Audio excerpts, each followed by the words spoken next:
The only calisthenics exercise for biceps that you should be doing, in my view, is the bicep curl on rings.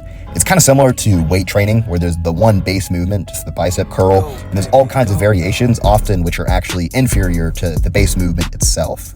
For rings bicep curls, you want to set the rings at a height such that the bottom of the rings is the height of the top of your kneecaps. Then you're going to scoot back to a foot placement that is hard enough that you can't do more than 15 reps, but easy enough that you can do at least 6. Obviously, it will take trial and error to figure out which foot placement suits your current strength level. Once you find a placement that allows you to do ideally somewhere between 8 and 15 reps for several sets, each set around 2 reps from failure, then you should mark the spot with tape so you can measurably move your feet forward the next time. Once you can do several sets for 15 reps at a given foot placement, it is time to move your feet forwards by an inch or 2.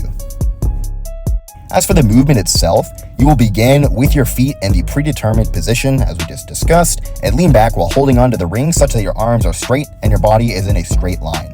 Your grip will naturally be roughly neutral and not pronated or supinated. To perform the reps, you will use the cue of pulling your hands to your head while keeping your body straight until your arms are maximally bent and thus your biceps are maximally contracted. Don't try and take this even farther each rep by lifting your arms up like this, as I'm showing in this clip, because this actually has no extra benefits for your biceps and potentially is to your detriment because it kind of takes the tension off of them at the top of the rep when you're trying to kind of squeeze them there. Then you will return to the starting position in a controlled manner and, of course, repeat. Whether you use false grip or not is up to you. If you use it, then you will probably need a generous amount of chalk in order to avoid slipping out of it. Using wrist wraps also kind of helps to secure your wrists to the rings in that position. I think it is simpler just to do ring bicep curls without a false grip. It shouldn't be too hard to learn the proper wrist position, and it just kind of takes the extra complication out of the way so you can just focus on your biceps entirely. And when you're doing them without a false grip, you're going to have to figure out, you can't just fully relax your wrists because then they're kind of getting a crane back in an uncomfortable and compromising position. So you kind of have to activate them a little bit, but once again, really should not be too hard for you to figure out.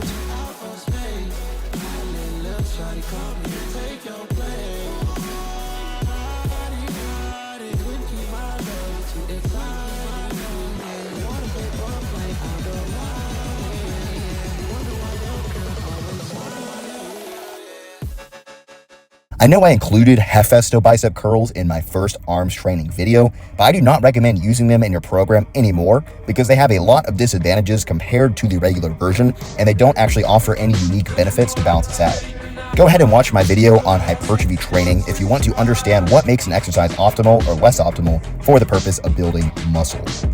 For triceps, you should only focus on variations of bodyweight triceps extensions.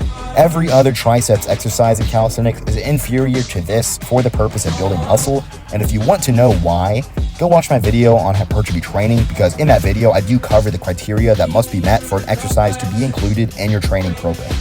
Like with Hefesto curls for biceps, I also included an unnecessary exercise for triceps in my original video, and that was the impossible dips progressions, but I would not recommend using these in your calisthenics hypertrophy program. Unlike with rings and bicep curls, bodyweight triceps extensions have a couple of pretty good setup options since you can either do them on rings or on a fixed object. And just like the bicep curls, once you can do 15 reps of this exercise for several sets, each set a couple reps away from failure at a given elevation, then what you're going to do is lower that elevation to progress. To perform this exercise, you will put your hands in a diamond position, kind of like this. It's going to be what's most comfortable when you descend into the reps. And then you want to be far back enough so that your head is roughly in line with the edge of the surface. Then beginning in a partially piked position, this kind of helps you not have a huge core strength requirement during the exercise. With your arms locked out and your hands in the correct position on the edge of the surface, you will bend your arms and lower yourself down and forwards in a controlled manner. Once your arms are maximally bent, contract your triceps to straighten them out until they are once again locked out and you are in the top position. You can't progress with this exercise by changing the foot placement since it actually messes up the mechanics of this exercise, but you can progress by using a lower surface as I already mentioned. Obviously, the extent to which you can do this is limited because eventually you're going to be hitting the floor with your elbows during the bottom part of the exercise. So once you kind of get to this point, you can go ahead and switch over to the rings because this allows you to scale up the difficulty a lot further. Now, at the time when I made that video, I was only doing light hypertrophy work. It was kind of just a side quest for me. It wasn't the main idea in my training. I was just trying to learn skills, and I didn't want to be too sore such that my skills training the next day would be adversely affected. So that's kind of the main reason I recommended this unorthodox method. You can progress by training a muscle every single day. There's actually a Jeff Nippard video on this, which is pretty popular, that I'll go ahead and link below. But I now advocate for training each muscle 2 to 3 times per week. For most people, 2 times per week is best because they don't want to have their whole lives revolve around the gym. That's what I do, 2 times per week per muscle. But 3 times per week is actually better, assuming that you can use the extra day each week to get in more volume than you would with a 2 times per week frequency. If you're just doing the same amount of volume that you would have done 2 times per week, but you're just spreading it across 3 days, then it defeats the purpose. You're just kind of wasting your time. I train each muscle 2 times per week currently, as I just said, with 8 to 10 sets per muscle per workout, and I still follow this split shown on screen that I shared in my hypertrophy video. Baby, we can get hot, maybe it's a long shot, we should throw it.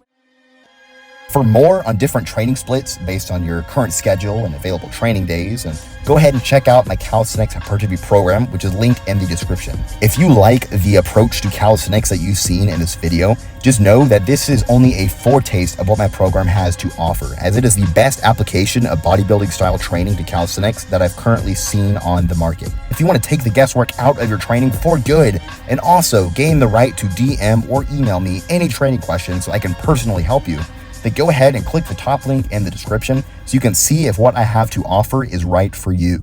Thank you all for watching, and have a great rest of your day.